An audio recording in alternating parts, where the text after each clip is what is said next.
Association, Veterans Association. And we have with us Kwame Lillard and Professor Gloria McKissack from Tennessee State University, both participants in the civil rights movement. Professor McKissack, I think we left off with Professor Lillard talking about some of his experiences. Let's look at some of your first involvement with the civil rights movement. I mean, where did it start? It started at Tennessee State University, but when did you, for the first time, sit in at a place? How did you become involved in that? Oh, the first time was at Wilson Quick, which was like a drugstore lunch counter establishment on Church Street. Again, we were recruited from the student union by Freedom Riders who were expelled from the university. Now the university recently recognized them, and they have their doctorate, honorary doctorate degrees, but at that time they were expelled students, and it was quite a controversy around that.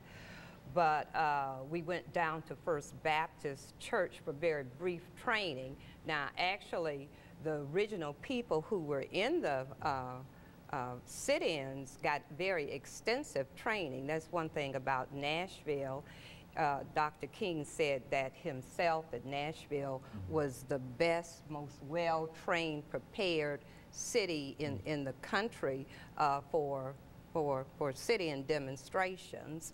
And of course, sit-ins is just sort of an umbrella term for just all kinds of nonviolent activities that can take place to put an end to injustice in the country. Actually, Dr. King identified more than 250 techniques that can be used in a nonviolent manner called Keynesian nonviolence, and the sit-ins is just one, but eventually students will be involved in sit-ins and stand-ins and walk-ins and just facing just any place, anything that was involved with segregation. And back then everything from A to Z in the country was segregated, including the school for the blind.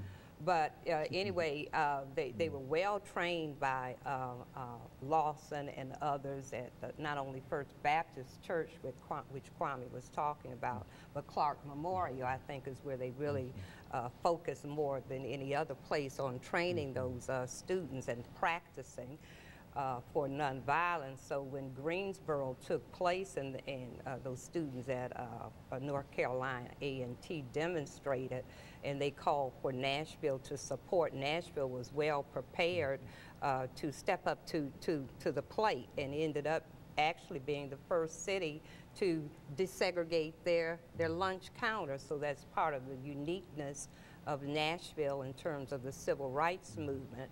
Myself, however, I came after Lawson and others had left, and sort of picked up the wand or picked up the torch and tried to continue what those